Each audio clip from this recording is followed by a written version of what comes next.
कौन कौन बच्चा है जो एकदम तैयार है केमिस्ट्री इन एवरीडे लाइफ को पढ़ने के लिए? मैं आपको एक बात बता देता हूं मेरे प्यारे बच्चों, मैं जो बताने जा रहा हूं उसको ध्यान से सुनना। मैं आपको गारंटी दे सकता हूं कि अगर आप लोगों ने पूरा चैप्टर आज कर लिया मेरे साथ, तो आपको कुछ किताब को हाथ नहीं लगाना पड़ेगा, किसी चीज को भी हाथ नहीं लगाना पड़ेगा, और आप सीधे आप इसके थ्रू क्या कर सकते हो, इसके थ्रू आप अपने क्वेश्चन सारे सोल्व कर लोगे। गारंटी दे सकता हूं, कोई बुक की रिक्वायरमेंट नहीं रहेगी इस सेशन को देखने के बाद। तो मेरे प्यारे बच्चों, तैयार हो क्या जंग के लिए? धूम मचाएं, जल्दी से शुरू करें केमिस्ट्री इन एवरीडे लाइफ। चलिए स्टार्ट करते हैं, लेकिन उससे पहले मेरी रिक्वेस्ट, अगर आप लोगों ने लाइक नहीं किया तो प्लीज आप लाइक जरूर कर देना, क्योंकि आपके चैट में तभी दे पाऊंगा, आपके क्वेश्चन में तभी पढ़ पाऊंगा जब आप लोग लाइक करोगे। तो चलिए शुरू करते हैं केमिस्ट्री इन एवरीडे लाइफ, एक ऐसा चैप्टर जिसको ज्यादातर बच्चे छोड़ के जाते हैं, लेकिन छोड़ना नहीं चाहिए। अगर आप लोगों को वाकई में डॉक्टर बनना है तो वाकई में पूरी केमिस्ट्री में, देखो बायो तो आपको पूरी पढ़नी पड़ती है, पूरी केमिस्ट्री में ये एक ऐसा चैप्टर है जो कि आपको डॉक्टर की फीलिंग करवाता है। ये ऐसा चैप्टर है, आपको पता है कि डॉक्टर का काम क्या होता है? डॉक्टर का काम बेसिकली होता है कि वो बताए, अगर कोई बीमार हो तो उसकी हेल्प करे, उसको ड्रग बताए कि कौन सी लेनी है, दवाई कौन सी लेनी है, वो उसको बताए। केमिस्ट्री ने मेरी लाइफ में हम लोग क्या चीजें कवर करते हैं, जरा देखो, आप अपने आसपास देखो, जो भी है ना उससे केमिस्ट्री जरूर रिलेट करती है। अपने आसपास कुछ भी देख रहे हो उससे केमिस्ट्री जरूर रिलेट करती है।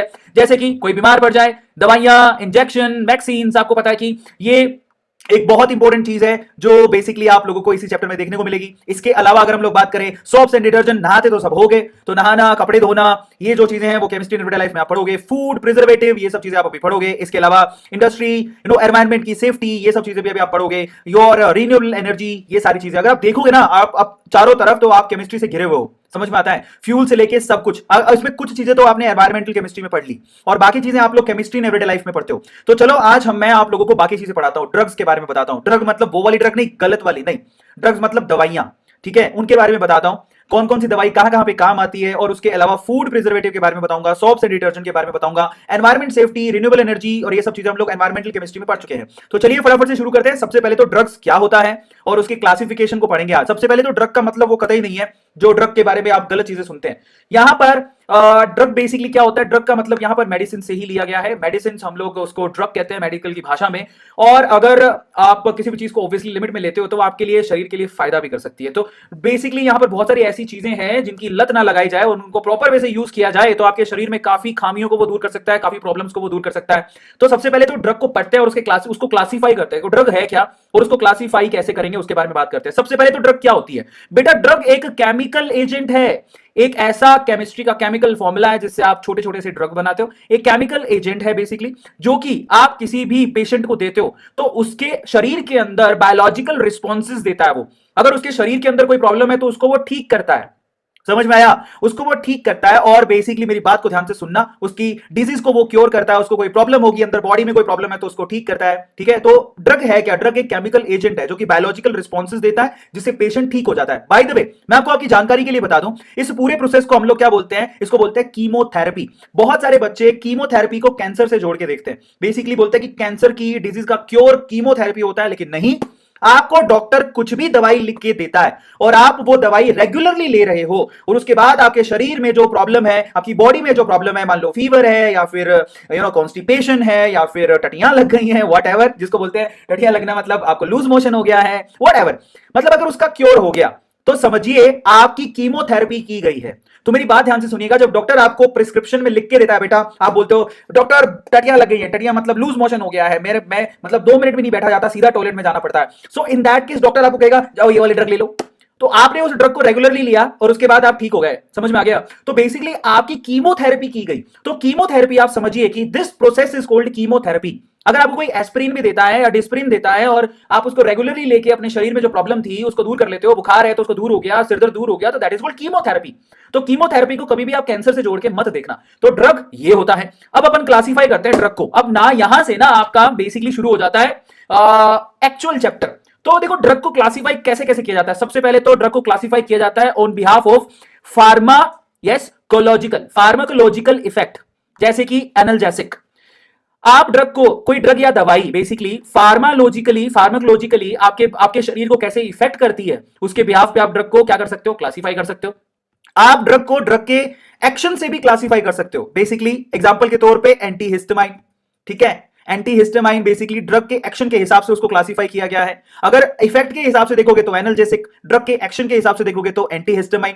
अगर केमिकल स्ट्रक्चर के हिसाब से क्लासिफाई करना है तो एग्जांपल हो गया सल्फोनामाइड, मतलब उसमें आपको फॉर्मूला बताया जाएगा कि भैया कौन से केमिस्ट्री का कौन सा मॉलिक्यूल या फिर कौन सा एटम उसमें होता है। और अगर आप मॉलिक्यूलर टारगेट के हिसाब से बताओगे तो ड्रग को आप लोग मॉलिक्यूलर टारगेट के हिसाब से भी आप क्लासिफाई कर सकते हो कि बेसिकली ये ड्रग कहां पे जाके कौन से माइक्रो ऑर्गेनिज्म को टारगेट करेगा। समझ में आ गया? उसको हम किससे डिफाइन कर सकते हैं? मॉलिक्यूलर टारगेट के हिसाब से डिफाइन कर सकते हैं, जिसका एग्जांपल है जीन थेरेपी। समझ में आ गया? आपके जीन्स पे टारगेट करेगा। तो यहां पर आप लोग पूरी ड्रग को 4 पार्ट में डिवाइड कर सकते हो। फार्मालॉजिकली इफेक्ट कैसा आ रहा है, जैसे कि एनाल्जेसिक। ड्रग का एक्शन क्या है, जैसे कि एंटीहिस्टामाइन। केमिकल स्ट्रक्चर क्या है, जैसे कि सल्फोनामाइड। और मॉलिक्यूलर टारगेट कौन सा, जैसे कि जीन थेरेपी। तो इस तरह से आप क्लासिफाई कर सकते हो। लेकिन चलो अब हम लोग क्या पढ़ते हैं, सबसे पहले तो हमें यह समझने की जरूरत है कि ड्रग और टारगेट इंटरेक्शन कैसे होता है। आगे बढ़ने से पहले आप लोग ये तो समझिए कि दवाई काम कैसे करती है। दवाई का काम क्या होता है, दवाई काम कैसे करती है, ये तो हर डॉक्टर को पता होना चाहिए कि ड्रग एक्चुअली टारगेट पर आपके बॉडी में कुछ ना कुछ प्रॉब्लम होगी। अगर बॉडी में कुछ प्रॉब्लम है तो आप लोग दवाई ले रहे हो, और वो जो दवाई है, वो जो ड्रग है, वो बेसिकली आपके शरीर पे काम कैसे करेगी उसको हम लोग समझते हैं कि कैसे ड्रग टारगेट इंटरेक्शन होता है। तो उसके लिए सबसे पहले हमें ये समझने की जरूरत है कि आपकी बॉडी में क्या होता है बेटा। आपकी बॉडी में बहुत सारे एंजाइम होते हैं, और अगर आपकी बॉडी में एंजाइम ना हो तो आपकी बॉडी की फंक्शनैलिटी बहुत ही पुअर होगी। भगवान ने हमारे को ऐसी बॉडी दी है जिसमें एंजाइम भरे हुए हैं। बिना एंजाइम के हमारी बॉडी में बायोलॉजिकल प्रोसेसेस होते ही नहीं है, ठीक है। और अगर एंजाइम ना हो तो हमारे को खाना, जो एक वक्त का खाना खाओगे उसको पचाने में 30 साल लग जाएंगे, अगर एंजाइम ना हो तो। अब पहले तो हम लोग समझे कि बॉडी के अंदर होता कुछ यूं है कि बॉडी में, देखो जरा ध्यान से चेक करना, आपके स्पेसिफिक एंजाइम होते हैं। ध्यान से समझिएगा, अगर आपको खाना भी पचाना है तो बॉडी में स्पेसिफिक एंजाइम होते हैं जो कि एक स्पेसिफिक सबस्ट्रेट को अपने अंदर डालते हैं, जिससे वहां से न्यूट्रिशंस, प्रोटीन्स ये सब पैदा होते हैं। एक एक्टिव साइट होती है एंजाइम में जिसपे सबस्ट्रेट घुसता है, और ये एक ताले की चाबी के जैसे होता है। एक स्पेसिफिक एंजाइम एक स्पेसिफिक सबस्ट्रेट से जाके रिएक्ट करेगा, तब जाके आपकी बॉडी में प्रोटीन्स और जरूरत की चीजें रिलीज होती है, विटामिन, प्रोटीन्स, कार्बोहाइड्रेट रिलीज होते हैं। समझ में आ गया? तो एंजाइम बहुत स्पेसिफिक होते हैं। अब मेरी बात ध्यान से सुनना। अब हुआ कुछ यूं कि आपने कुछ मान लो एसिडिक खा लिया, कुछ ऐसा खा लिया। अब हुआ कुछ यूं, मान लो आपने ना गंदी मंदी चीज खा ली, बर्गर खा लिया, पिज्जा खा लिया। अब बर्गर और पिज्जा खाने को जब पचाना था तो पचाने के लिए एक एंजाइम आया। उस एंजाइम ने क्या किया, फूड में जो भी सबस्ट्रेट प्रेजेंट था उसके साथ रिएक्ट किया, और यहां से कुछ ऐसे प्रोटीन निकाले जो कि आपके शरीर के लिए अच्छे नहीं है। ध्यान से सुनिएगा, आप कुछ ऐसे प्रोटीन निकाले जो कि आपके शरीर के लिए अच्छे नहीं है, कुछ ऐसे सबस्ट्रेट निकाले जो कि आपके शरीर के लिए अच्छे नहीं है। अब वो अच्छे नहीं थे तो आप बीमार पड़ गए। अब बीमार पड़ गए तो अब आपको लेनी है ड्रग।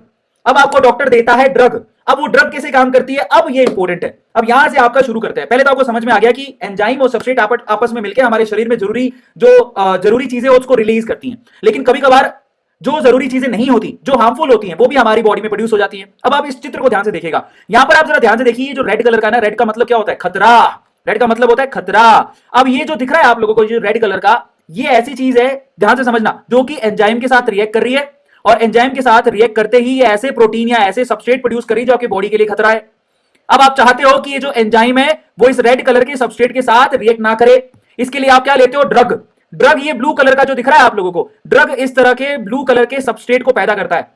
समझ में आया? ध्यान से सुनना, बड़ा इंटरेस्टिंग है। अब ये जो ब्लू कलर के जो दिख रहे हैं ना आप लोगों को, वो ड्रग पैदा करती है। आपने जो दवाई ली, वो दवाई ये ब्लू कलर के सबस्ट्रेट पैदा करेगी, जो कि क्या करेगी, एंजाइम के साथ जाके मिल जाएगी। अब अगर ब्लू कलर वाली एंजाइम के साथ मिल गई तो रेड कलर वालों को मौका नहीं मिलेगा, और अगर रेड कलर वालों को मौका नहीं मिलेगा तो वो क्या करेंगे, वो प्रोटीन या फिर वो गंदी गंदी चीजें प्रोड्यूस नहीं कर पाएंगे। मतलब जो चीजें हमारे लिए रिक्वायर्ड नहीं है वो प्रोड्यूस नहीं कर पाएंगे। तो इस तरह से ड्रग और एंजाइम इंटरेक्शन होता है। तो बेसिकली यहां पर ड्रग प्रिवेंट करती है एंजाइम को, ताकि वो ऐसी चीजों के साथ रिएक्ट ना करे जिससे हमारी बॉडी को हार्मफुल चीजें, बॉडी के अंदर हार्मफुल चीजें पैदा हो।